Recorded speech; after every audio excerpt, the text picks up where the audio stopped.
Boa noite, gente. Já meu computador está muito preguiçoso hoje.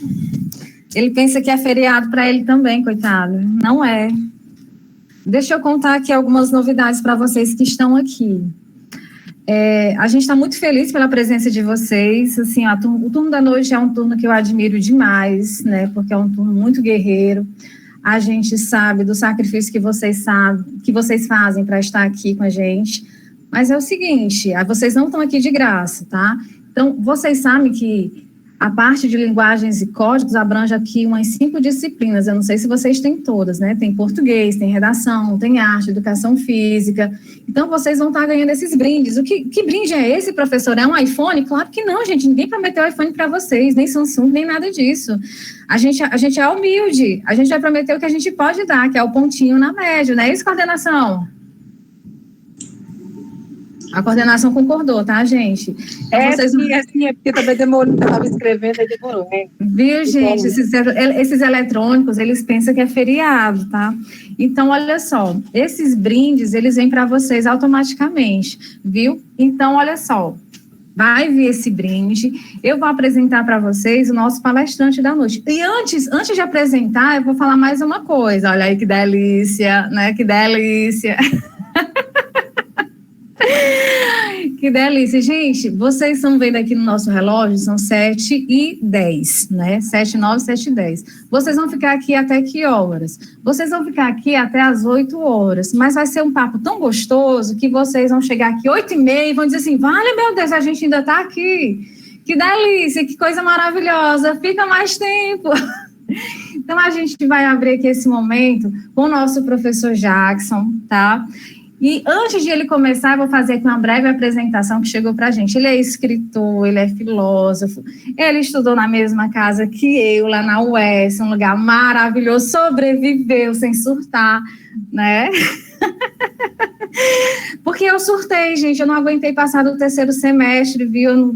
Tu é novinho, acho que tu não conheceu o professor Carlos Dália, maravilhoso, um lindo, um fofo, lá na UES. O curso de filosofia é um dos cursos mais maravilhosos que a gente tem, com professores assim de altíssimo nível, é um curso que a gente não valoriza muito, tá? Mas assim, um curso para poucas pessoas começarem e terminarem, né? Então você está de parabéns porque começou, terminou, continue estudando, que eu sei, e é assim de altíssimo nível para poucas pessoas. Eu não aguentei passar do terceiro semestre e eu vou ler aqui o que está no teu livro. Nasceu aqui em Fortaleza um dia desse, em 92, fez a faculdade de filosofia na UES, é professor de filosofia, escritor, palestrante, criador do canal do YouTube Universo Filosófico. Ele expõe nesse canal livros e temas filosóficos, está sempre disposto a aprender mais e mais, o que é muito bom. E a moda de Immanuel Kant, né, que a gente fala Kant, que sinceramente eu não consigo ler um parágrafo desse cidadão. Parabéns se você conseguiu ler mais de um parágrafo, eu não consigo. Leva sempre consigo em suas aulas, palestras, vídeos para o YouTube a máxima. Não se ensina filosofia, ensina-se a filosofar. E para ter isso tem que ter muita humildade, né? Bem-vindo, professor, boa noite. E eis-nos aqui para ouvir e nos deliciar. Olha, Patrícia, professora, boa noite. E aí, gente, vamos desligar nosso microfone e ouvir, vocês vão se comunicar aqui através do chat e a gente vai ficar acompanhando. Não interrompam o professor, a gente vai ouvir vocês através do chat. Ele vai abrir momentos para a gente poder ler, tá bom? Pessoal, então, primeiramente, muito obrigado aí, né, principalmente pela apresentação da professora Valquíria, né, que é até aqui sem jeito, sem palavras. Então, muito obrigado pelo convite, né, a professora Patrícia me fez, né, junto com os professores, né, de linguagem e códigos, junto também com a Cibele. Então, agradeço o convite, né, e a oportunidade, né, de estar mostrando um pouco do meu trabalho, do meu livro, né, e muito obrigado pela confiança, né, também. Como já foi dito, né, eu sou professor de filosofia, tenho um canal no YouTube, sou escritor, né, se Deus quiser, no próximo ano, né, acho que esse ano está muito apertado, mas no próximo ano vai sair o volume 2 dessa obra, né, que será o Amor Segundo os Medievais, né, que é uma filosofia mais voltada para o cristianismo, né, que vai abordar Santo Agostinho, Santo Tomás de Aquino, né, mais a questão dos medievais. Mas hoje a gente vai ver o amor segundo os filósofos gregos, né? E aí a gente vai abordar desde Hesíodo, ali da mitologia grega, até Aristóteles, onde ele vai falar sobre o amor filia, o amor da amizade. Pessoal, no final da aula de hoje, né? Aula não, né? Nosso encontro, né? Que a gente vai ser bem relax hoje, né? Lembrando, pessoal, que quando eu estiver falando, se tiver algum comentário, alguma dúvida, né? Fiquem à vontade, pode perguntar na hora que quiser, podem colocar no chat aí, que eu paro o que eu estou falando para a gente trocar uma ideia, né? Para a gente comentar o seu comentário ou a sua dúvida, né? Tá bom? E vai ser uma troca de conhecimento, né? A gente, não só o professor, ele ensina, mas ele também aprende, né? E aprende muito em sala de aula, né? Pessoal, no final, né? Eu vou sortear um livro, um livro meu sobre o amor segundo os filósofos gregos. Como é que vai ser esse sorteio, né? E é por isso que é interessante vocês prestarem bastante atenção, né? No final, né, quando estiver faltando ali umas 7h50, né, por aí, eu vou fazer uma pergunta em relação ao que a gente vai ver hoje. O aluno ou aluna que responder corretamente no chat, e ele for o primeiro a responder, né, ele vai ganhar um livro, tá bom? Então essa é a proposta. Pessoal, então eu vou colocar aqui um slide, né, para falar uma coisa bem bacana. Aí o Francisco colocou aqui, eita, agora eu gostei. Então vamos começar, né? Vixe, não tá dando para eu apresentar aqui o slide, não apareceu. Como é que faz aqui? Valquíria tem que liderar. Valquíria. Envia para a gente, professor, que a gente apresenta aqui. É porque eu acho que a nós. Valquíria tem que parar a apresentação dela, aí o Jackson tem como apresentar os slides dele, entendeu? É a Valquíria que está apresentando. Não. Ela não está apresentando, não. É porque deve estar fechado para apresentação. É lá no detalhe da reunião, não? Tem lá liberar a apresentação? Isso. Valquíria! Pronto, foi. Deu certo? Pronto. Não. Pronto, deu certo agora. Foi? Pronto, eram minhas configurações. Foi. Pronto, agora foi. É porque os meninos não podem compartilhar a tela, não. Com certeza, mas é segredo.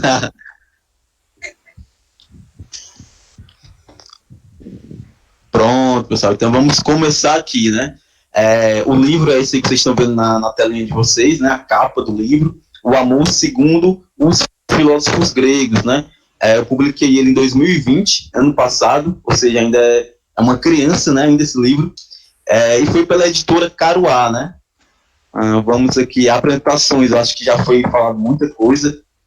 Além do mais, né? Semana passada foi uma semana de apresentações. Então eu tenho aqui, a gente tem o segundo H e o terceiro G, né? Que primeiro ano eu não dou o primeiro ano à noite, mas o segundo e o terceiro H eu já fiz as minhas apresentações, né, na semana passada, então vocês já me conhecem um pouco, né? Eu vou mais apresentar aqui o livro, né, de forma geral, a primeira impressão. Pessoal, o livro, ele é dividido em 4 capítulos, né? Todos pensadores gregos. Então a gente tem Hesíodo, onde ele vai narrar a mitologia grega, né, como foi que surgiu o universo e os deuses, segundo o relato mítico da mitologia grega.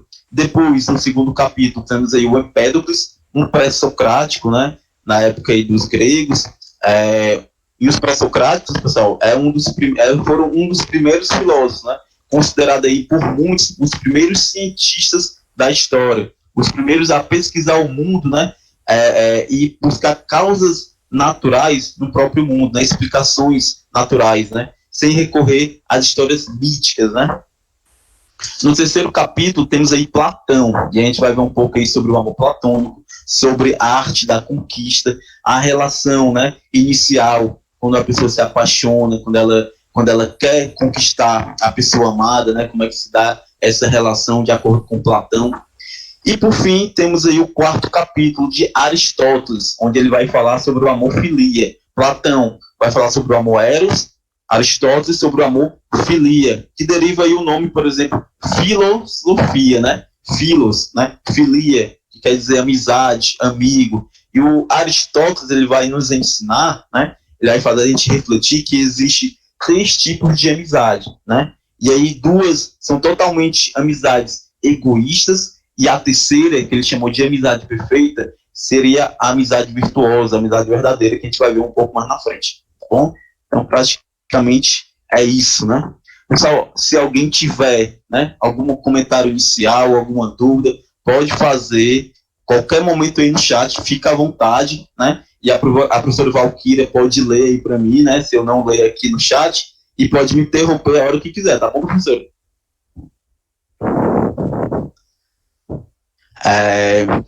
Pessoal, o primeiro capítulo é de Hesíodo, né? E aí tem essa frase aí, o amor que surge do caos, né? Para quem não conhece um pouco quem é Hesíodo, Hesíodo é um poeta rapsôdo, né? Da época da Grécia Antiga. Então, é Hesíodo que vai narrar, por exemplo, o início da mitologia grega. É ele que vai dizer como se originou o universo, como é que o universo surgiu e como surgiram todos os deuses, né? E aí, o que é que Hesíodo ele vai dizer na Teogonia, né? Que é o poema o qual ele escreveu todo esse nascimento, né? Tanto do universo como o surgimento dos deuses. Ele vai dizer que no princípio de tudo existia o caos. Então, o caos é o princípio de tudo. E do caos surgiram 6 divindades, né? Dentre essas divindades surgiu Tártaro, Gaia e Eros, né? Simbolizando aí o amor, né? Lógico que depois, né, disso tudo vai surgir também os outros deuses, né? Esses são os deuses primordiais, ou seja, os primeiros deuses do universo. E Eros, o amor, está entre eles, né? O Eros, Hesíodo vai narrar a continuação dessa genealogia, né, da história mítica, né, o nascimento dos outros deuses. Aí vai nascer os titãs, né, que são 12, né, 12 titãs. Vai depois haver aí o nascimento dos deuses olimpianos, onde vai haver uma guerra, né, entre os titãs e os deuses do Olimpo, a conhecida titanomaquia. Depois vai haver aí o reinado, né, dos deuses olimpianos, que onde Zeus se torna o soberano do universo, e a toda a narrativa da história mítica. Mas o que nos interessa aqui é a participação de Eros, né? O nascimento de Eros, ou seja, o nascimento do amor, né? E aqui a gente percebe que o amor, pessoal, ele surge do caos, né? Ele não surge, por exemplo, né, na visão de Hesíodo, do amor à primeira vista, né? Do amor que você olha para a pessoa, estou amando aquela pessoa. Mas nessa reflexão, né, em Hesíodo, que o amor ele surge do caos, é preciso mais do que isso para a gente saber o quão intenso e verdadeiro é uma relação amorosa. E o que é preciso, pessoal? Passar pelo momento caótico, por exemplo. Passar por momentos difíceis, momentos complicados, momentos que devem ser superados. É assim, por exemplo, que a gente vai ver o quão verdadeiro e intenso é uma relação amorosa. Se ela aguenta, né, a pressão, né, de um conflito caótico ou não. E se ela não aguentar, é porque ela é uma relação fraca, né? Isso também te leva para nossas relações, né, de amizade também, né? Não só amorosas, mas também de amizade, que não deixa de ser também uma relação de amor, né? Então, quanto mais provada, quanto mais caótico essa relação já superou, né? Quanto mais conflitos essa relação já superou e conseguiu superar, né, mais verdadeiro e intenso é esse amor. Porque o amor ele surge do caos, dos momentos conflitantes, e não do amor à primeira vista, né? Isso aí, segundo Hesíodo. Porque o amor à primeira vista, né, se a gente for levar essa ideia, né, segundo nesse sentido, seria mais uma paixão, né? Seria mais uma ideia que a gente cria daquele indivíduo, né? É na dificuldade do dia a dia que a gente vai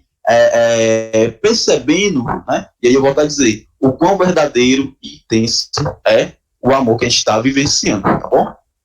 E é lógico, né, pessoal, tem um pouco da narrativa mítica no livro, né? Tem outros conceitos, tem mais detalhes, mas aí eu vou passar para o próximo capítulo, né? E aí fica a cargo aí depois de quem adquirir o livro para ler, tá bom?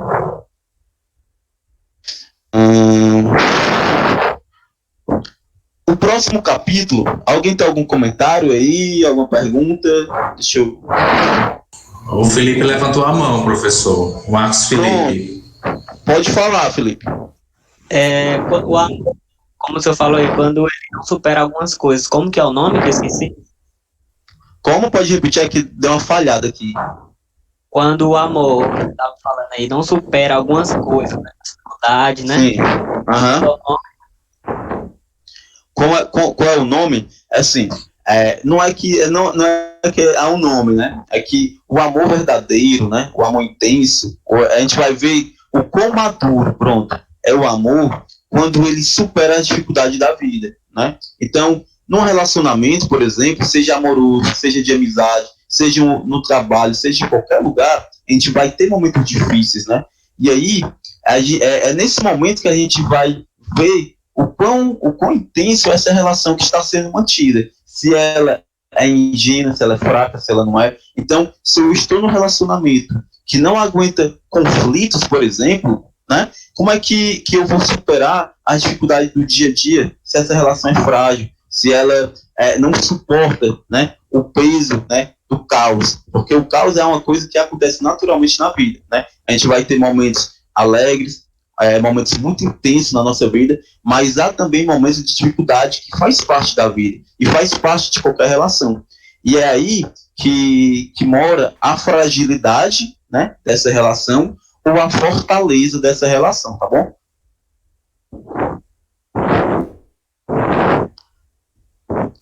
Entendeu? Pronto, tá certo. Tem mais comentários aqui, viu? Pode falar aí, Valquíria. O Ronaldo, que é o mediador, ele disse que o amor é um trabalho árduo, de fato, né? Sim, Já a Patrícia, ela disse que o amor, cadê, gente? O amor é um caos. Patrícia, por favor, Patrícia. Patrícia, por favor. A Valquíria disse que não, o amor é tranquilo, muito tranquilo. E por mais que seja árduo, é super tranquilo, gente. E o Cristo... Pode falar. Não, pode falar, desculpa. Mas o Marcos Felipe, que sofreu uma decepção amorosa logo hoje, né, que veio para esse momento, eu acho que isso aqui não é coincidência, tá? É o universo conspirando a favor de você. Viu, Marcos Felipe? O universo filosófico, né? Ele disse que eu ainda é novo. Pois é, a gente é novo e olha só, quanto tempo a gente ainda pode ter para sofrer, né, esse caos e entender. Não, mas é ruim. É ruim? Claro que é ruim, mas é bom. Claro. É ruim, mas é bom. Eu costumo falar para meus alunos, né, que o sofrimento, pessoal, ele tem um lado ruim, né, que é o lado da dor, né? Lógico que ninguém gosta de sofrer, mas quando o sofrimento ele bate, tem gente que gosta, né? Mas nem todo mundo procura o sofrimento, né? Só algumas pessoas, né? Não chega, esse é o caso, né? Mas quando o sofrimento ele bate a nossa porta, né? O sofrimento ele sempre vem junto com ele um aprendizado, né? Vem uma pedagogia ali inserida no amor, ou inserida no sofrimento. Nem todo sofrimento é só dor, né? É só tristeza, né? Há sempre algo a se aprender com as dificuldades que a gente passa na vida. Pessoal, eu vou aqui, vou dar continuidade, né? Então eu vou passar aqui para Empédocles, né? E o Empédocles ele fala o seguinte, né? Na verdade essa frase aqui é minha, que eu coloquei lá no livro, né? Mas aí tirada das ideias de Empédocles, né? Não adianta falar de amor sem alimentá-lo. Em outras palavras, não adianta, né, só falar de amor sem vivenciá-lo, né? E é por isso, né, e é muito importante a perspectiva que a gente está vendo aqui, né, refletir, né, ideias sobre o amor que possa somar na nossa vida, né? E a semana passada, que foi semana de apresentação, eu falei muita coisa com os alunos em relação a sempre estudar filosofia, mas estudar filosofia tendo em vista a realidade, tendo em vista a experiência, para que a filosofia seja uma filosofia prática, né, que possa nos ajudar no nosso dia a dia, quem sabe, a se tornar seres humanos melhores, né, é isso que a gente está precisando, de pessoas mais amorosas, mais tolerantes, né, mais justas, né, e quem sabe pessoas até mais humanas, né, a gente está precisando muito disso no nosso dia a dia, e a filosofia é uma ferramenta muito importante e muito poderosa, capaz de nos ajudar nesse sentido. E aí, eu contei uma historinha para eles, né, sobre... Eu pedi para eles imaginar, né, a seguinte situação. E aí eu vou contar aqui rapidinho para vocês, porque para enfatizar mais essa ideia, né, que não adianta eu falar de amor sem alimentá-lo, sem vivenciá-lo. a ideia é o seguinte: imagine que você está indo para uma palestra, né, onde o palestrante lá vai ensinar que o ser humano é capaz de nadar, né? E nesse mundo imaginário, né, ninguém sabe da potencialidade que o ser humano tem de nadar. Opa, boa noite. Então imagine que você foi para uma palestra, né? E aí então, o palestrante vai ensinar que o ser humano é capaz de nadar. E nesse mundo imaginário, como eu havia falado aqui, ninguém sabe dessa capacidade do ser humano.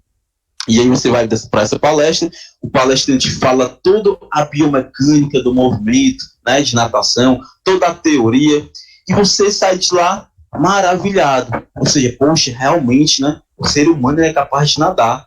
E aí você sai e vai para sua casa. Só que no meio do caminho, você encontra uma pessoa que você admira muito.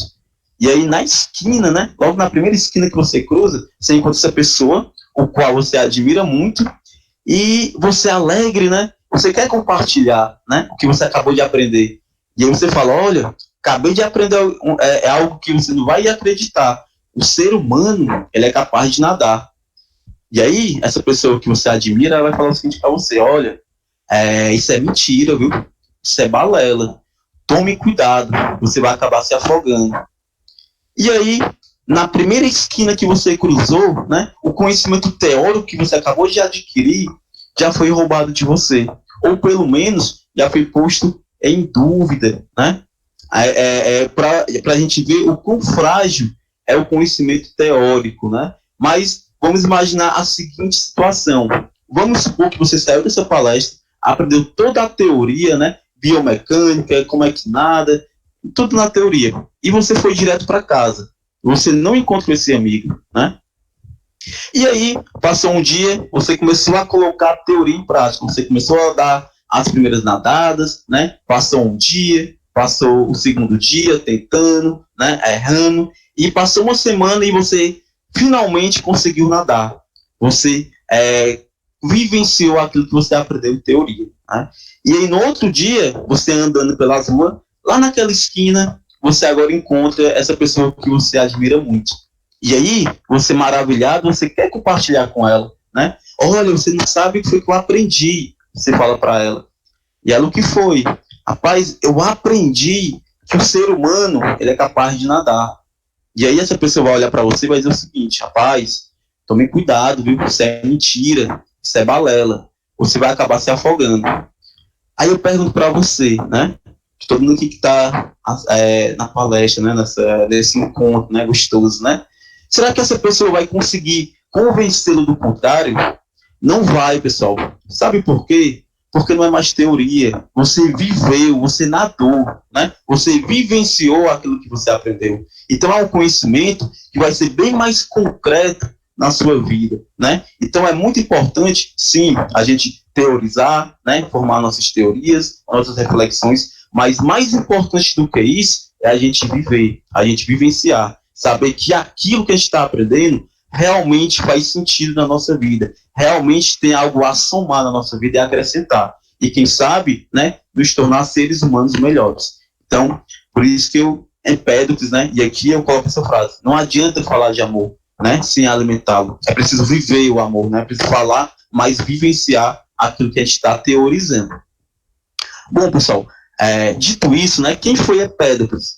Empédocles, como eu falei lá no início, né, do nosso encontro, foi um pré-socrático, né, e aí, como os demais pré-socráticos, é um filósofo da natureza, o qual ele buscava explicações do mundo no próprio mundo. Então, antigamente, né, as civilizações buscavam explicações, né, muito remotamente nas histórias míticas, né. Então, como surgiu o universo, né? Segundo a mitologia grega, foi o caos, né? E há toda uma história mítica. Mas para esses primeiros filósofos naturalistas e também considerados os primeiros cientistas, eles começaram a buscar explicações no próprio mundo. E Empédocles, né? Ele falou, a teoria dele é que o universo surgiu dos 4 elementos, né? A terra, água, fogo e ar. Então, desses 4 elementos surgiram toda a realidade e tudo que a gente conhece no mundo, né? E aí o que é que acontece? Esses 4 elementos, eles se unem, né? Transformando a realidade, fazendo surgir e criando coisas, né? Elas permanecem combinadas de tal forma que permanecem por um tempo existindo e depois elas se separam. E quem é que faz esse arranjo, né? De juntar, de unir as coisas e depois de separá-las? O Empédocles vai dizer que, além dos 4 elementos, há 2 forças bastante potentes no universo. Uma se chama amor, que é responsável por unir as coisas, por criar as coisas, e o ódio, que faz o contrário. O ódio, ele é uma força potencial do universo capaz de separar e destruir tudo que ele toca. Então existe o amor, que une os 4 elementos e faz surgir as coisas, e existe o ódio, né, que vai separar e destruir as coisas que existem. Tá bom? Aí no livro, pessoal, eu vou contar a história dos 2 lobos, né, e aí eu vou deixar na vontade aí para quem quiser adquirir o livro depois. Tem uma história mítica sobre a luta interna dos 2 lobos. Eu acho que muita gente conhece, né, essa história. E tem algum comentário, alguma pergunta até aqui, pessoal?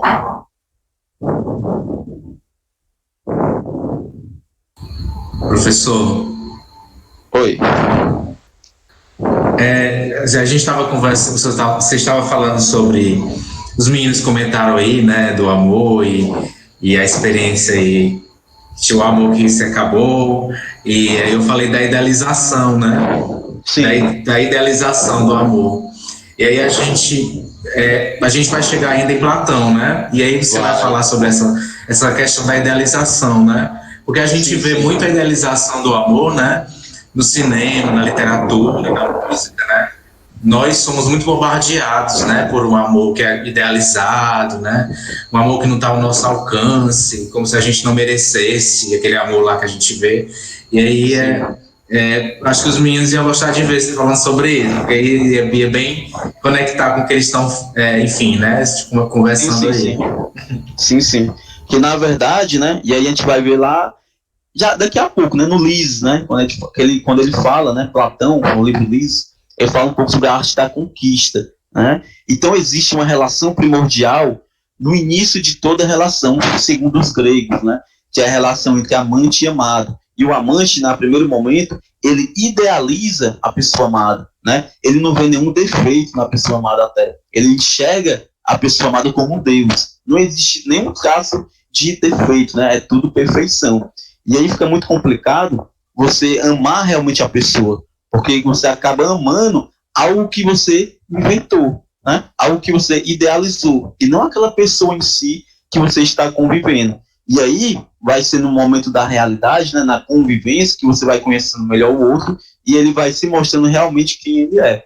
E aí que você vai saber, aí volta lá para exílio, né? Aí vai começar a acontecer a dificuldade, né? As brigas, as chateações, né? E aí a gente vai ver, né? E vai perceber se esse amor realmente era verdadeiro ou não, se era intenso ou se não era. Quando começar a ter a dificuldade, né? Os conflitos caóticos, né? Mas já a gente chega nessa parte aí. Pessoal, Platão, né? Então a gente vai aqui no 3º capítulo, Platão, e tem uma frase de Platão que fala o seguinte: não espere por uma crise para descobrir o que é importante em sua vida, né? E muitas das vezes isso acontece, né? Principalmente quando a gente perde alguém, né, muito importante na vida, né, ou algo, né, que a gente não dava muito valor, mas essa pessoa era muito importante e essencial na nossa vida. E quando perde é que a gente percebe e começa a dar o devido valor. Mas muitas das vezes já é tarde, né? E aí, por isso a frase platônica: não espere uma crise para descobrir o que é realmente importante na sua vida.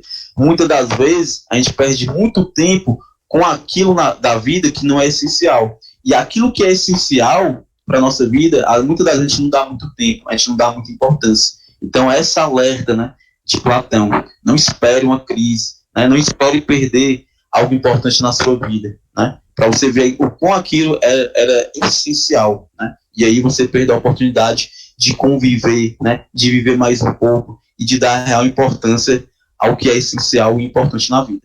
Pessoal, num capítulo de Platão, do livro, eu faço duas abordagens, né, nesse livro aqui. Tanto, tem uma parte que eu falo do Lises. O Lises é um capítulo, é uma parte do capítulo, um subcapítulo, que vai falar muito sobre a arte da conquista, né, quando a pessoa está apaixonada. E o Banquete, né, é uma parte que há 7 discursos, né, 7 perspectivas sobre o que é o amor, sobre o que é que ele faz, né? E aí há o Lises e o Banquete nessa parte aí de Platão. E dentro de tudo isso está aí inserido a questão do amor platônico, né? Pessoal, primeiramente, né, no Lises, a gente vai conhecer a relação entre amante e amado. Ah, professor, e quem é o amante, né? O amante é a terceira pessoa da relação, né? Não, pessoal, não é, né? Não é o amante aqui no senso comum, né? É o amante no sentido daquele que ama, né? Então, os mesmos exemplos aqui que eu dei nas encontros anteriores, né? Uma pessoa que ama livro é o quê? É um amante de livro, né? Uma pessoa que ama praia é um amante de praias, né? É uma pessoa que ama comer açaí é um amante de açaí. Então, o amante no sentido que o amante é aquele que ama, né? Então, é um amante de algo que ele ama, tá bom? E quem é o amado? O amado é simplesmente aquele indivíduo ou algo que é amado pelo amante, né? Então, por exemplo, no exemplo que eu citei anteriormente, né? Quem é o amado? Por exemplo, o livro, né? Quem é o amante? Amante é aquele que ama livros. Amado é o livro, né? Amante, por exemplo, da relação do açaí. O açaí é amado. Amado por quem? Por o amante de açaí. E assim vai ocorrendo com todas as outras relações. Então, quando o amante de um indivíduo, né, vai ocorrer primeiro essa dinâmica, né? Resumindo, pessoal, né? O que é que eu quero dizer com tudo isso? Ei, Os gregos acreditavam... Dá licença, boa noite. Oi. O amante entre o casal, o amante e o amado, como é que se explica? Pronto, agora que eu vou começar. Os gregos acreditavam que todo início de uma relação acontece entre a relação entre amante e amado. Primeiro, há o amante, aquele que se apaixona por alguém, né? E esse alguém é o amado. Então, nunca acontece, né? Pelo menos segundo os gregos, já acontecer do amante ver outro amante, né? Ao mesmo tempo, né? Uma pessoa que ama instantaneamente um ao outro. Não acontece isso. Acontece de um indivíduo se apaixonar, né? Encontra o amado, e aí é que vai surgir papéis diferentes nesse início de relação entre amante e amado. Então, por exemplo, a pessoa que se apaixonou, né? Logo no início da relação, a pessoa se apaixona, existe aquele que vai se apaixonar, e aí ele tem 2 papéis significativos, né? O primeiro é preparar o coração do amado, né? Então ele se apaixona e muitas das vezes o amado não sabe de nada, né? Não sabe nem que aquela pessoa a ama, né? Ou ama, né? E aí a primeira coisa que ele vai ter que fazer é preparar o coração do amado para receber o amor que ele está disposto a dar, né? É como se fosse uma pedagogia amorosa, né? Então, o amante ele vai ter esse trabalho árduo, né? Vai dar muito trabalho mesmo para ele conquistar o coração do amado. O segundo papel, pessoal, né, do amante é transformar o amado em seu amante, né? Então, depois de conquistar o amado, né, de preparar o coração do amado para receber todo o seu amor, ele vai ter mais um trabalho, que é transformar o amado em também seu amante, né? E lá embaixo, aqui no slide, aqui eu coloquei o lembrete, né? Não adianta só amar, pessoal. É preciso ser amado também. Então, muitas das vezes, as maiorias das relações, elas param, né? Quando o amante, né? Ele consegue conquistar o coração do amado ou da amada, né? Só que esquece, né? Que ele, né? Preparou um terreno, né? Ele está amando, né? O amado ou a amada está recebendo seu amor. Mas, em contrapartida, o amado não retribui, né? Então, além de amar, pessoal, é necessário que a gente também se sinta amado, né? Por isso que é tão importante que o amado se transforme em amante, né? Que ele também possa, né, retribuir esse amor, para esse amor ficar mais duradouro, porque senão fica aquela relação onde só um faz de tudo para a relação dar certo e o outro simplesmente não está nem aí, né? Então, só um dá presente, só um liga, só um quer conversar para discutir a relação, só um faz de tudo e o outro só recebendo. E aí fica uma relação totalmente desgastante. Por quê? Porque o ser humano, né, ele, lógico que ele quer amar o outro, mas ele também, acima de tudo, quer também se sentir amado, né? Faz parte da natureza humana, né? E esses são os dois papéis do amante. No entanto, né, aí que tem os papéis do amado, né? A gente vai perceber, pessoal, que quem sofre mesmo na relação é o amante, é aquele que ama, é o que mais sofre. Logo no início, né? O amado, ele tem dois papéis básicos, né? Primeiramente, saber se o amor do amante realmente vale a pena ser vivido, né? Será que vale a pena aceitar o amor que o amante está disposto a me dar? Muitas das vezes não vale, né? Então, a pessoa que é amada, né, ela tem que saber que tipo de amor o seu amante, né, a pessoa que a ama, está disposta a lhe oferecer. E a segunda tarefa, né, segundo papel do amado, é se entregar ao seu amante. Se ele achar viável o amor que o amante está disposto a oferecer. E aqui eu deixo novamente o lembrete. É preciso ser amado também. Não adianta só amar, pessoal. É preciso se sentir amado também, tá bom? Pessoal, algum comentário aí no chat, alguma dúvida?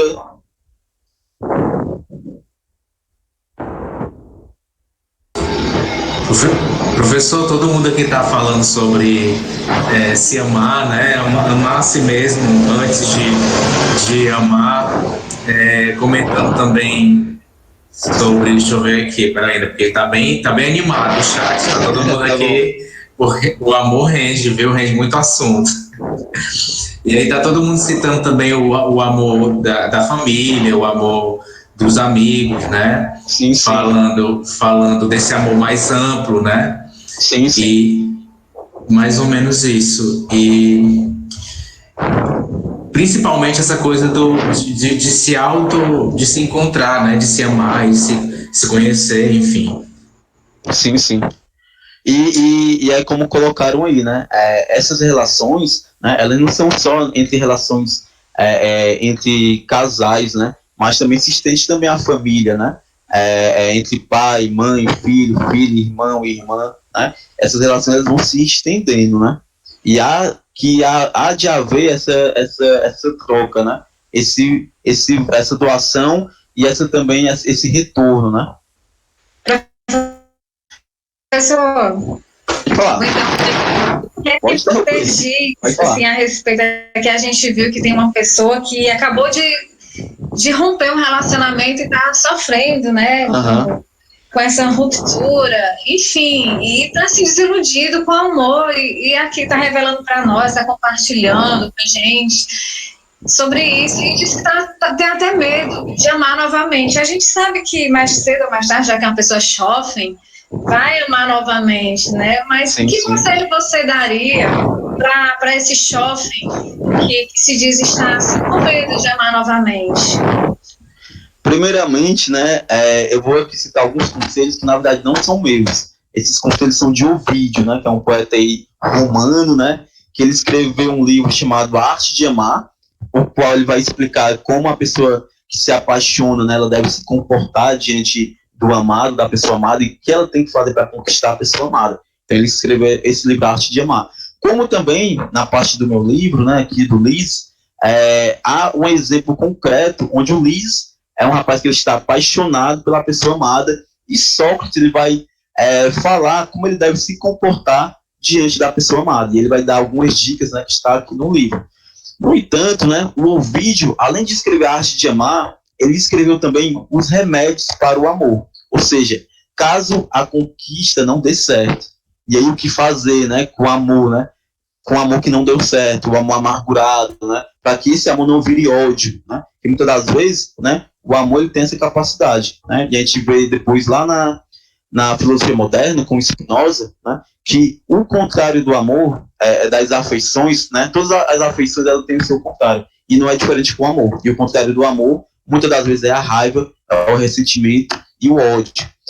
E aí, nos remédios, né, para o amor, o Ovídio ele vai dar algumas dicas de como remediar o amor. Porque ele fala que, neste caso, quando o amor não dá certo, o amor é como se fosse uma doença. É por isso que ele coloca remédio, né? Tem que remediar, né? O amor é como se fosse uma doença. E realmente dói, né? Não dói no corpo físico, mas dói no espírito, na alma, como ele coloca lá no livro dele. E, primeiramente, o que você deve fazer, né? Quando se ama, você, como eu falei lá no início, né? Quando falou da idealização, você idealiza muito a perfeição do outro. E o que é que ele fala? Procure os defeitos, né? Primeira coisa, quando vem à tona a imagem da pessoa amada, focalize e veja os defeitos dessa pessoa. Procure focalizar no defeito, que aí você vai começar a ter um certo repúdio, né, sobre essa pessoa. Então, a primeira coisa é procurar o defeito e focar no defeito e não naquilo que você acha que é perfeito naquela pessoa. Outra dica importante, né, que o Ovídio ele vai falar nessa obra, é que tudo que lembrar a pessoa, você deve descartar. Então, por exemplo, se você tem algo que lembra essa pessoa, seja um bilhete, seja uma foto, seja um recado, o vídeo fala para você descartar tudo. Você deve jogar fora tudo, né?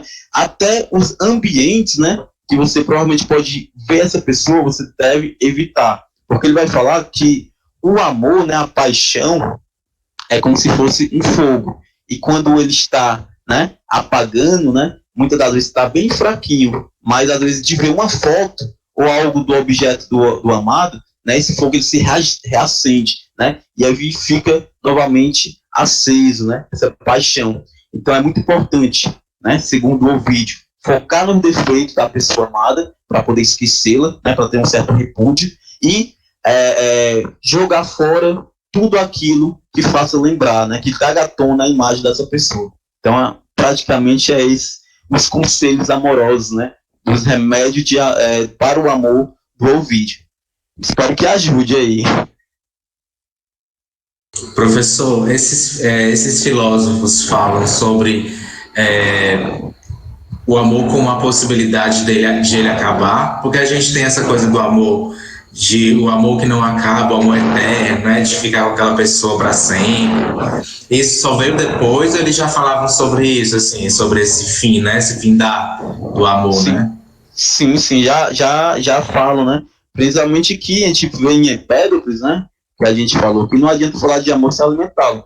Então, existe, né, o Empédocles vai dizer que numa relação existe amor e existe o ódio, né, existem essas duas forças. Uma vai unir e a outra vai separar. No entanto, né, a gente vê isso numa relação, né? Quando as brigas, quando os momentos de raiva, né, quando a dificuldade, né, são maior do que o amor naquela relação, é muito provável que essa relação se desfaça, né? Quando os momentos caóticos, né, não são superados e as raivas, né, os momentos de desordem são muito mais fortes que o amor entre aquelas pessoas, é muito provável que aquelas pessoas não vão continuar juntas e vão se separar. No entanto, quando há mais motivos para amar do que para odiar, né, entre aspas aqui, né, para sentir raiva, eu tenho certeza que esse amor é mais duradouro, né? Então, segundo Empédocles, aqui pegando a visão de Empédocles, nesse sentido, a gente nunca deve deixar que os ódios, né, as raivas, a dificuldade, supere o amor que a gente tem pelos outros, porque isso pode acabar separando essas relações. E aí, chegando ao fim, né? E também em Platão, né? A questão do amor platônico que a gente vai ver já, quando a gente vai falando do banquete, né? A dificuldade do amor platônico, né? Porque o amor platônico ele é muito, ele chega muito ao fim muito rapidamente. Aí a gente chega aí. Tem mais algum comentário aí, pessoal? A Diana colocou aí, Diana Almeida, bloquear, né? Exatamente, né? Você tem que descartar tudo que possibilite o contato com essa pessoa. Se você tem ela nas redes sociais, né? bloqueie por um tempo, né? Bloqueie essa pessoa até você ficar livre, né? Dessa ilusão que você está vivenciando, né? E quando o amor não é correspondido, lembre-se, né? O Ovídio, né? Ele chama isso, ele trata essa desilusão amorosa como uma doença. Por isso que é preciso remediar, né? Preciso fazer essas coisas que ele nos ensina aí, que eu acabei de falar. Pessoal, então vamos aqui para o banquete, né? O banquete, pessoal, é um livro de Platão, onde ele vai fazer 7 discursos sobre o amor, né? No caso aqui, ele vai chamar o amor de Eros, né? O banquete, o que é o banquete? O banquete, pessoal, é um cenário mesmo que acontece no livro. Vai ser um cenário que vai acontecer no banquete, né? Ou no livro mesmo, é um cenário de banquete mesmo. Então acontece que Agatão, que é o anfitrião da festa, ele ganhou um campeonato, né? Ele ganhou aí um torneio de poesias. E para festejar, ele fez um grande banquete. E nesse banquete, né, eles decidiram fazer uma espécie de louvor ao deus Eros. Ao deus Eros, né? Na verdade, desculpa. Ao deus Eros, né? E esse louvor é para o deus do amor. E há, nesses discursos, 7. Então, há o primeiro discurso do Fedro, ao segundo discurso de Pausânias, ao terceiro discurso de Erixímaco, ao quarto discurso de Aristófanes, ao quinto discurso do anfitrião da festa, que é Agatão, ao sexto de Sócrates, e o sétimo discurso de Alcibíades. Então, eu vou falar um pouco de cada discurso bem rapidamente, tá bom? Vocês vão ver mais detalhadamente, né, no livro. Então, pessoal, no primeiro discurso, né, de Fedro, o Fedro ele vai elogiar, vai fazer um elogio ao amor, ao deus Eros, falando que o amor é uma das maiores bênçãos do ser humano, né? O amor é uma das maiores bênçãos de toda a humanidade. E de nada vale a vida sem um verdadeiro amor. É claro aqui, pessoal, que quando eu falo essa frase, não há nada, de nada vale a vida sem um verdadeiro amor, não significa que esse amor necessariamente tem que ser uma pessoa, né? Pode ser um sonho, pode ser um objetivo, né? Pode ser algo, né, que você ama, né? Não se estende só a pessoas, não, tá bom? Então, de nada vale a vida sem um verdadeiro amor. Então, a gente precisa, né, de um amor, de uma paixão, para a gente dar significado à nossa vida. E aí, o Fedro, ele vai citar, e eu cito também aqui na obra, pessoal, 3 histórias míticas, né? Uma é de Alcetes, o qual ela vai sacrificar a própria vida pelo marido, e vai fazer, pessoal, que os familiares do marido, né, o qual ela sacrificou a própria vida, se torne desconhecido. Por quê? Porque no momento de tensão, e aí vocês podem ver depois da história no livro ou pesquisar a história de Alcetes, no momento de tensão, nenhum familiar do marido teve a coragem e a ousadia que ela teve, que foi de dar a própria vida para o marido. E isso, né, esse gesto de bravura, esse gesto de amor, foi bem visto pelos deuses, o qual se sacrificou, mas os deuses concederam que ela voltasse para a vida, né? Que ela retornasse dos mortos. Há também, né, num discurso do Fedro, a história de Orfeu, e aí eu vou colocar também aqui no livro, né? Também essa história aqui no livro, o qual Orfeu, ele vai descer, né, na história mítica, né, na mitologia grega, ele desce até o submundo para resgatar a sua amada. No entanto, né, esse gesto que ele fez foi considerado pelos deuses como um ato de covardia. Por quê? Porque ele não teve a coragem de se sacrificar como Alceste. Ele não teve coragem de morrer para encontrar a sua amada no submundo. E aí, ele foi punido pelos deuses, né? Isso foi visto como algo de covardia. E, por último, né, pode falar. Professor, o Reinaldo aqui está perguntando que, tipo assim, se ele conhece uma pessoa e a pessoa está com ele ali, aí ele diz que não gosta dele, mas não gosta dele da mesma forma, entendeu? Será que isso dá... Ele está perguntando o que ele deve fazer, né? Como é que ele deve agir dessa forma? Como é que ele deve lidar com isso, né? Porque às vezes a intensidade não é a mesma, né? Nas relações, né? Você ama alguém de uma maneira e a outra pessoa talvez goste de você, mas não do mesmo jeito. Aí o que você fala, professor, sobre isso? Sim, o que os filósofos podem nos ajudar nesse sentido? Pronto. Eu falo que muito provavelmente ele é o amante da relação. Porque o amante, pessoal, ele sempre vai amar mais, né? E aí, o amante, ele tem esse trabalho árduo, né? Que é transformar a pessoa amada e também em seu amante, né? E aí, é um trabalho duro, né? Um trabalho árduo, né? Que há de procurar a correspondência desse amor, né? Há de colocar agora, de colocar agora algumas regalias, né? Tipo, eu lhe amo, mas eu também quero ser amado, né? E aí, pessoal, vale aí muita conversa, né? Muito diálogo, né? Que nem todo casal, né? Nem todo relacionamento tem essa ousadia de puxar o outro aí, vamos sentar aqui, vamos conversar. Eu acredito que a gente poderia melhorar nesse ponto, nesse outro ponto aqui não tá legal. E aí a gente vai amadurecer na relação. E aí é quando você, na medida que você vai amadurecer na relação, vai dizendo os seus defeitos, os seus desgostos, né? As suas qualidades, vai conversando o que está legal, o que não está, né? Amadurecendo na relação, o outro vai começar a perceber se realmente vai lhe amar, né? E aí transformar em amante ou não, né? Ou vai perceber que você é uma pessoa muito chata e vai partir para outra. Mas eu acredito que não vai ser o seu caso, tá bom? Então, o ideal é o diálogo, né? É o diálogo, é sentar, conversar e tentar resolver alguns conflitos, né, existentes, melhorar o que já tá bom muitas vezes, né? Aos que tá legal, a gente pode melhorar aqui. E aí a gente vai conversando, vai dialogando e vai melhorando a relação. Mas não deixe, né, jamais que você se sinta que você está só amando e não está sendo amado.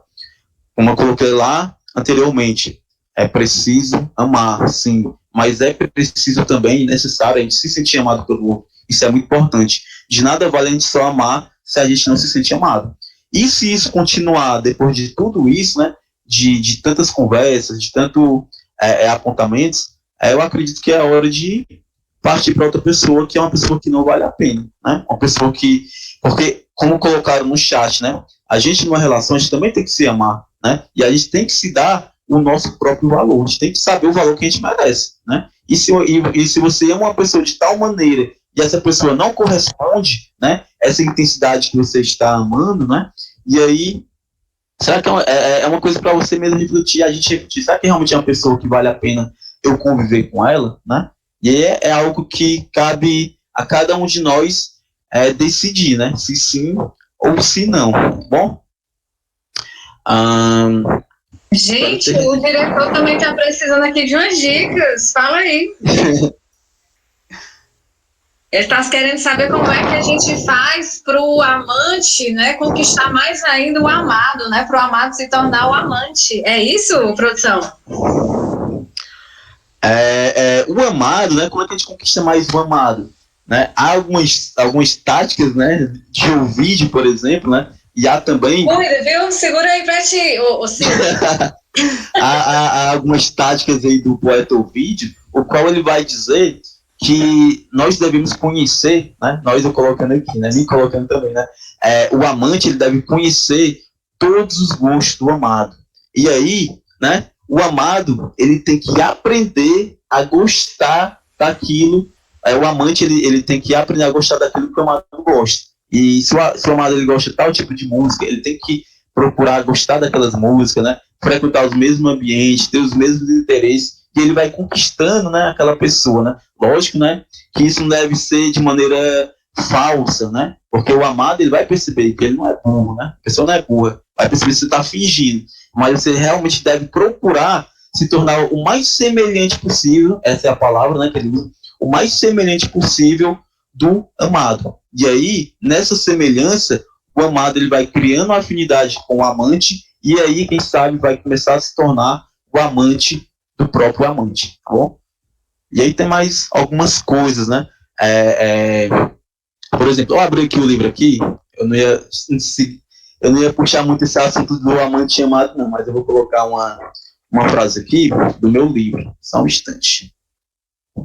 Porque assim, pessoal, quando o amante é aquele que ele está ele está totalmente fascinado pelo amado, né? Ele vê o amado como praticamente um Deus. Não há defeitos no amado, né? É uma paixão, né? Então, muitas das vezes, a gente coloca o amado num pedestal. E aí, quando a gente coloca o amado num pedestal, fica muito mais difícil de conquistá-lo. Então, esse é um outro erro, eu coloco até no meu livro aqui, né? Quando a pessoa vai conquistar alguém, né? Ela já começa colocando essa pessoa num patamar muito alto, que para ela conquistar vai ficar muito mais difícil. E aí, tem aqui na parte do livro, deixa eu só pegar aqui, né? Que eu coloco aqui o seguinte: amar, e aqui é para as pessoas que estão apaixonadas, né? Pelo amado, né? Amar também é reconhecer que a pessoa amada é humana, cheia de defeitos e imperfeições. E muitas das vezes, o que não nos faz conquistar o amado é não enxergar esses defeitos e essas imperfeições. E aí, se a gente quer conquistar, né, o amante, ele se vê imperfeito. E aí ele vê aquela perfeição toda. Ele mesmo vai se achar indigno, né, de doar o amor que ele sente para a pessoa que ele acha que é perfeita. Então, ao amar alguém, a gente tem que saber que aquela pessoa é humana, né? Aquela pessoa tem defeitos, aquela pessoa tem imperfeições. E é assim que a gente vai tirando um pouco aquela pessoa do pedestal, né? Que a gente coloca, né? Naturalmente, quando se está apaixonado, e aí ela vai ficando mais fácil de ser conquistada, né? Tá bom? O Sócrates, né? Falando aqui mais uma palhinha, né, que tem no livro aqui. O Sócrates ele vai comparar, né, esse ato de conquista com uma caça, né? E ele vai falar o seguinte para o Ulisses, né, que é o rapaz que está apaixonado. Você acha que é um caçador, quando ele vai caçar a sua presa, ele vai começar a sua caça já espantando, né, a presa ou não, né? Então, quando a gente elogia demais o amado, né, elogia demais a pessoa que a gente está gostando e bota ela muito no pedestal, a gente acaba, como, né, numa caça, a gente acaba afastando e deixando com medo o amado, né? E acaba perdendo o amado de vista. E há toda uma explicação dessa dinâmica no livro, que é bastante interessante. E quem comprar o livro aí, quem ganhar no sorteio, quem quiser adquirir vai ver bem mais detalhadamente essa questão de relação entre amante e amado e qual é o papel de cada um dos dois, tá bom? Então vamos aqui, né, para o segundo discurso, né, da noite, que é o discurso de Pausanias. Ele vai dizer, pessoal, que existem 2 tipos de amor, né? Ele vai dizer, por que existem 2 tipos de amor? Porque existem 2 tipos de Afrodite, né? Ele vai dizer que existe uma Afrodite Pandemos e existe uma Afrodite Urânia. E cada Afrodite tem o seu Ero correspondente. A Afrodite, ela sempre anda com o Eros, né? Então, se existe 2 Afrodite, é porque também existe 2 Eros. E um Afrodite, né, é responsável pelo amor comum, que é o amor do corpo. O amor comum, né, dito aí, invocado aí, né, pela Afrodite Pandemos, é o amor do corpo, é o amor material, é o amor sexual, é o amor no nível dos sentidos, não passa daí. Mas, além desse tipo de amor, há um outro tipo que vai além do corpo, vai além da materialidade.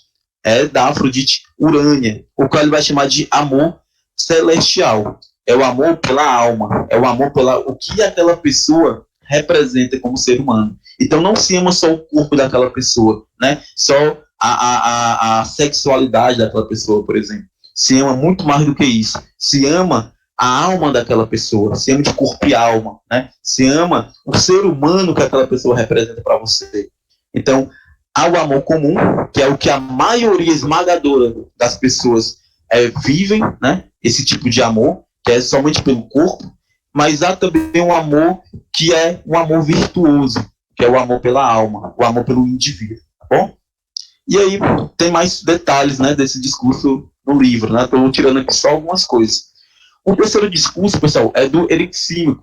Ele também, no discurso dele, vai dizer que existem 2 tipos de amor, com a mesma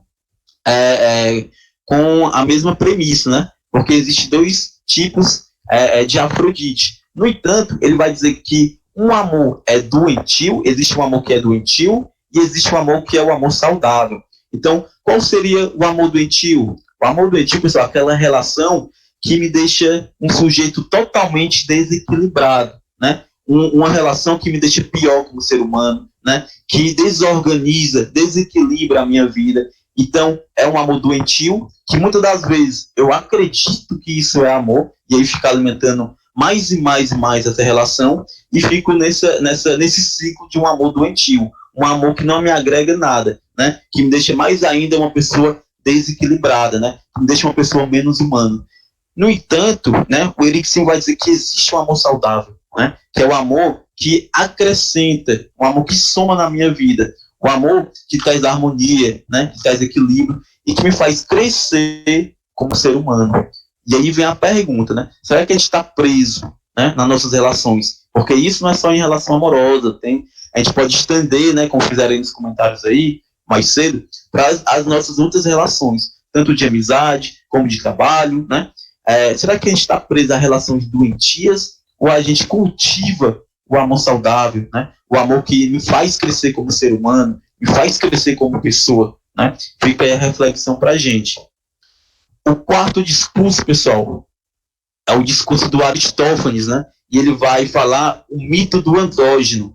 E aí é um mito onde vai falar sobre as metades. Existe, né, esse desejo, né? O que é o amor? O amor é o desejo de se sentir inteiro. Então, no mito do andrógeno, né, para a gente falar um pouco aqui de maneira muito rápida, no livro está bem detalhado, tá bom, pessoal, esse mito. Mas, resumindo, né, o mito do andrógeno vai dizer que a natureza humana, lá no início dos tempos, não era como a gente conhece hoje, né? O ser humano era composto de uma duplicidade do que a gente tem hoje. Nesse sentido, né, o que a gente tem de né, hoje, a gente tinha dois. Por exemplo, a gente tem um nariz. Nessa natureza antiga, a gente tinha 2 narizes, 2 bocas, né?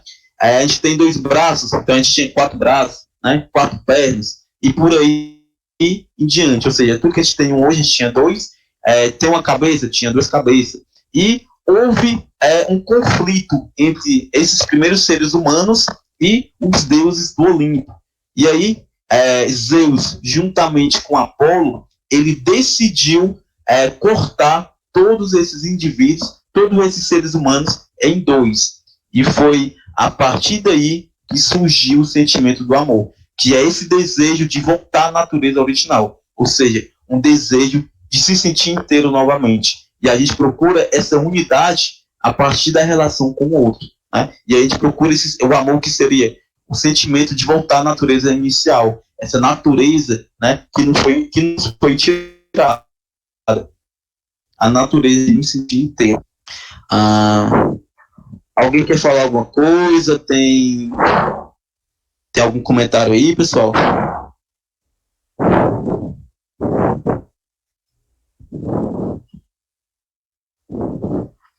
Então, vou continuar aqui. Pessoal, o quinto discurso, né, é de Agatão, que é o anfitrião da festa. E no discurso dele, fazendo um breve resumo aqui, ele vai falar tudo o que foi dito anteriormente. E ele vai dizer que o amor é aquele sentimento que nos faz crescer. Então, muitas das vezes, a gente está preso numa relação que não é amor, pessoal. Pode ser tudo, mas não é amor. Porque o amor, né, e aqui segundo Agatão, no discurso dele, ele vai dizer que amor é aquele sentimento que nos faz crescer. E crescer como? Crescer como ser humano. Então, se você está numa relação onde você não cresce como ser humano, né, abre o olho, né, reflita sobre essa relação. Será que realmente é amor? Né? E aí eu repito novamente, amor é aquele sentimento que nos faz crescer como ser humano, né? Professor. O sexto discurso, pessoal, pode falar. Não, aqui os meninos estão comentando aqui, né, sobre o amor como também uma ação, né? Você ama alguém, mas amar alguém também significa você transformar aquele sentimento em atitudes, né? E também se comentou aqui que o amor ele seria ele teria que trazer paz e tranquilidade para a gente, né? Teria que ser uma coisa que fizesse com que a gente tivesse vamos dizer assim, a nossa existência de paz, né? Mas a gente sabe que o conflito do amor, o amor conflituoso, ele também faz parte, faria parte, Porque tem essa coisa do encontro, né? O amor é encontro, mas as pessoas são diferentes, né? As pessoas são, né? E também a gente pode pensar até as assim, questões de gênero nas relações amorosas, né? Sim, as mulheres, por exemplo, na Grécia Antiga, né, que eram silenciadas, né? Elas não pensavam o amor, né? Então, assim, essas questões, enfim, estão acrescentando. Sim. Exatamente. Toda relação, né, vai ter seus conflitos, né, vai ter seus momentos de dificuldade.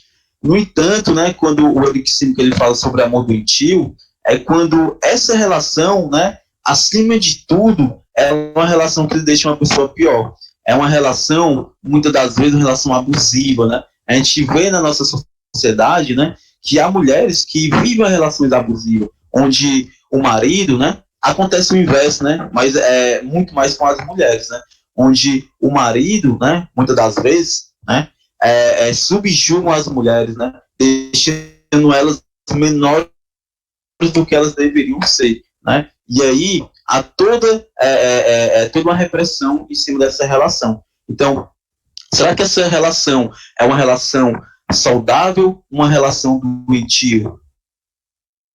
Né? Os descontamentos, eles têm uma tônica maior nessa relação, né? Eles são muito maiores do que aquilo que faz bem, do que aquilo que tranquila, do que aquilo que me faz crescer. Então, os momentos de briga, eles não param, os momentos de discussões, eles não param, né? E, muitas das vezes, né, há até agressões físicas, né?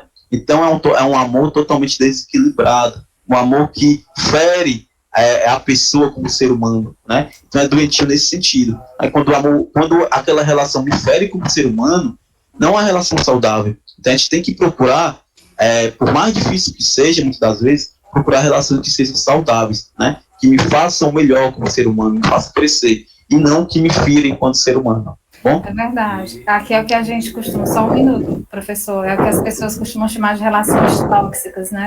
Você está colocando aqui nas relações conjugais, né? Homem, mulher, enfim, pares, né? Relacionamentos conjugais.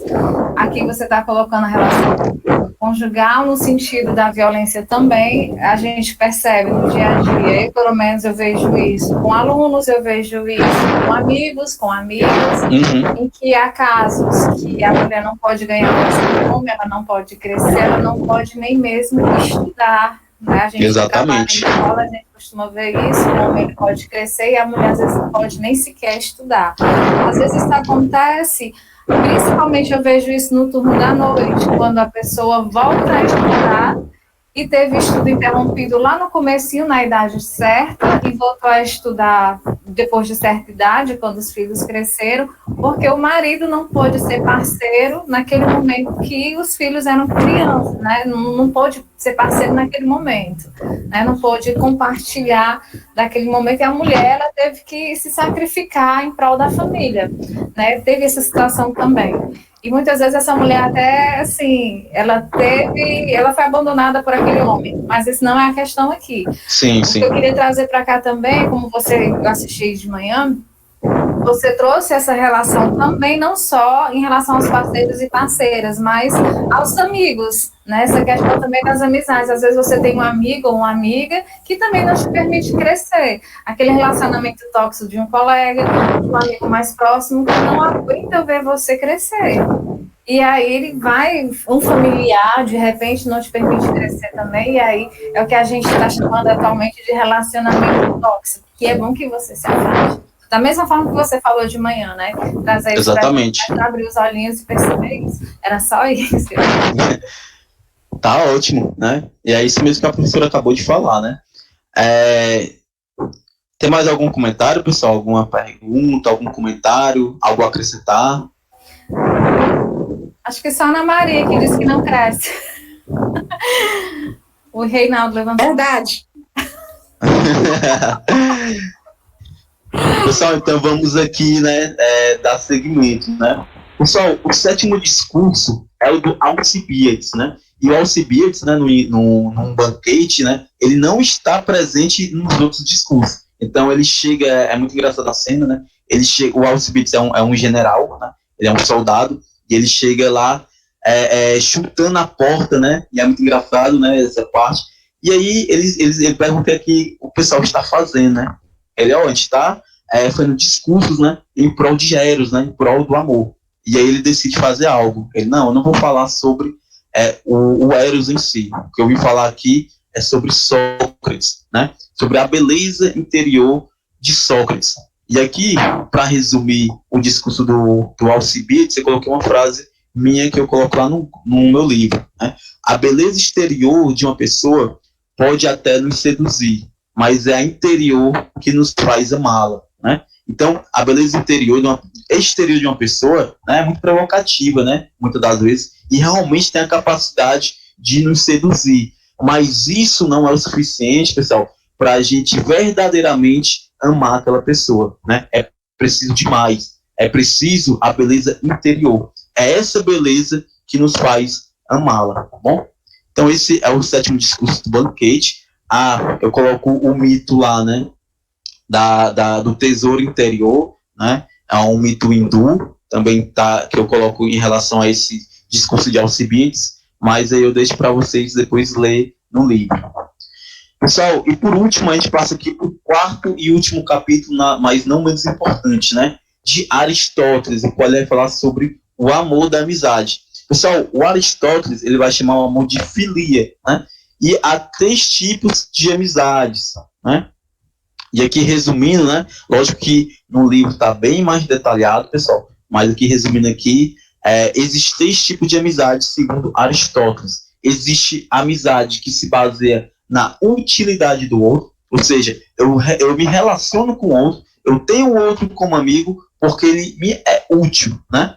E aí trata-se o outro como se trata o dinheiro, né? Por que eu gosto do dinheiro? Porque o dinheiro ele é útil para comprar coisas, né? Eu não gosto do dinheiro em si mesmo, eu gosto do dinheiro pela sua utilidade. Então, da mesma maneira que se trata o dinheiro, nessas relações de amizade, né? Pela utilidade, né? Trata-se o outro pela sua utilidade. Qual é o problema dessas relações? Que quando o outro deixar de ser útil, a relação também vai acabar, a amizade também vai acabar. Então, eu tenho uma amizade, eu amo o outro pela sua utilidade. Quando essa utilidade chegar ao fim, a relação também vai chegar ao fim, né? Acho que todo mundo já recebeu uma mensagem, né? Tipo assim, oi sumido, né? Essa pessoa quer alguma coisa, né? Então, faz tempo que ela não fala com você, mas ela precisa de algo, ela manda lá uma mensagem para você, oi sumido. Alguma coisa essa pessoa quer, né?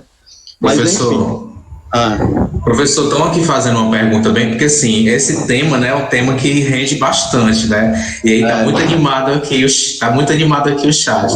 E aí, o Reinaldo colocou aqui, fez uma pergunta bem complicada. Ele perguntou como é que ele faz para descobrir que a pessoa ama ele, né? E aí, como é que ele vai descobrir que é amado, né? E aí eu queria também jogar, né, para você, para perguntar, né, como é que a gente faz para descobrir? Porque é tão subjetivo, né? E aí, como é que... né? É muito subjetiva essa pergunta.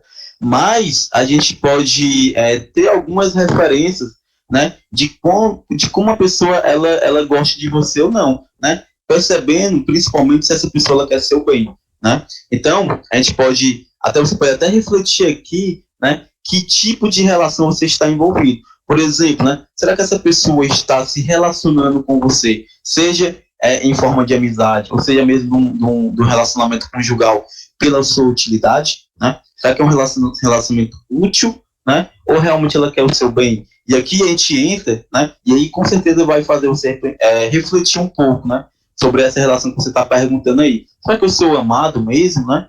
E aí eu coloco aqui o 2º tipo de amizade, ou o 2º tipo de amor, segundo o Aristóteles. Então, a 2ª tipo de relação, qual é o nome dele?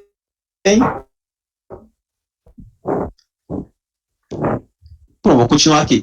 O 2º tipo de relação, né, de amizade e amorosa é baseado naquilo que é prazeroso e agradável. Ou seja, né, um é pela utilidade. O outro, eu me relaciono com o outro porque o outro é prazeroso, porque o outro é agradável, né? E aí o próprio Aristóteles, ele coloca o exemplo do vinho, né? Por que se gosta de vinho? Por que eu gosto de vinho? porque o vinho é prazeroso e é agradável. E qual o problema desse tipo de relação, né? Quando o outro não for prazeroso, né? E quando o outro não for agradável, né? E muitas das vezes é preciso ser desagradável, né? Em relação à amizade verdadeira, muitas das vezes a gente tem que ser desagradável, né? Muitas das vezes a gente vai precisar falar verdades que vai doer, né? Para o outro, mas a gente tem que falar porque a gente ama o outro e a gente tem que falar algumas verdades, né? A gente vai ser um pouco desagradável, não vai ser nem um pouco prazeroso, né? Só que quando a relação ela não é prazerosa e nem agradável, ela chega ao seu fim, né? Então, é uma relação que não aguenta dificuldades, né? Que não aguenta momentos que não são agradáveis, né? Se busca no outro prazeres, se busca no outro a momentos agradáveis. Quando a dificuldade, quando o desagradável, quando algo não é mais prazeroso, né, acontece, então essas relações elas se dissolvem, elas deixam de existir. Então, a gente percebe aqui que tanto a primeira relação, né, pela utilidade, quanto a segunda relação, são relacionamentos totalmente egoístas. Busca, né, obter vantagens do outro, né, busca a utilidade do outro, busca-se, né, o prazer, né, busca momentos agradáveis com o outro, e somente isso, né? Não se busca o outro por ele mesmo, né? Se busca o outro pelo aquilo que se pode obter do outro, tá bom? Então, o outro é tratado como um meio para conseguir algo, né? Ele tratou como um meio e não como uma finalidade. No entanto, pessoal, e aqui eu acredito que eu posso responder, né, a pergunta da pessoa que perguntou aí, né? Como é que eu sei que eu sou amado, né? Quando essa relação, lógico, né? A virtuosa, né, entre pessoas que buscam a outra pessoa por ela mesma, pelas virtudes, pelo ser humano que ela representa. É claro que nessa última relação, o qual Aristóteles vai chamar de philos, ou seja, a amizade perfeita, o amor perfeito, quando eu procuro o outro, quando eu sou amigo do outro, ou eu amo o outro pelo aquilo que ele é, pelo ser humano que ele representa. E onde os amigos, nessa relação, vão crescer junto como seres humanos. Então, muitas das vezes, né, e aqui eu faço uma diferenciação, muitas das vezes a gente confunde amizade, né, com cumplicidade, né. Amizade, né, eu costumo dizer que é a relação onde se junta para crescer junto, né, como ser humano, né, para aprender, para evoluir, né, para fazer o bem. E a cumplicidade, né, junta-se para se fazer o mal, né? E muitas das vezes a gente não tem amigos, a gente tem cúmplices, né? Quando essas amizades não levam para o bem, mas sim para as relações desgastantes, desagradáveis, né? Que está baseada apenas na utilidade do outro, que está baseado só na vantagem que o outro tem a me oferecer, né? Então tem uma máxima que é bastante conhecida aí num livro Caibalion, não sei se todo mundo aqui conhece, que fala o seguinte, né? Se for para crescer, pode contar comigo, mas se for para descer, vá sozinho, né? E eu levo essa frase, né, como filosofia de vida, né? Se for para crescer, pode contar comigo, né? Se for para melhorar como ser humano, se for para evoluir, para ser uma pessoa mais justa, para ser uma pessoa mais amorosa, mais tolerante com os outros, né? Para ser mais humano, né? Pode contar comigo. Mas se for para descer, se for para ser um ser humano pior, se for para piorar, ser um ser humano mais mesquinho, ser um ser humano mais ressentido, que gosta de ter raiva, de fazer inimizades, vá sozinho, tá bom? Então, existem esses 3 tipos de amor, segundo Aristóteles, né? E no livro, pessoal, para finalizar aqui, né, eu coloco essa frase aqui no livro. A verdadeira amizade é aquela em que os amigos se amam por eles mesmos e não pelas vantagens que podem obter um do outro, tá bom? Então, é isso, pessoal, né, que eu tinha para falar hoje com vocês. Eu espero que vocês tenham gostado do momento de hoje, né, da pequeno resumo que eu fiz. Lógico que tem muito mais coisas no livro, né, e é isso. Muito obrigado pela oportunidade, e agora eu vou passar aqui a palavra para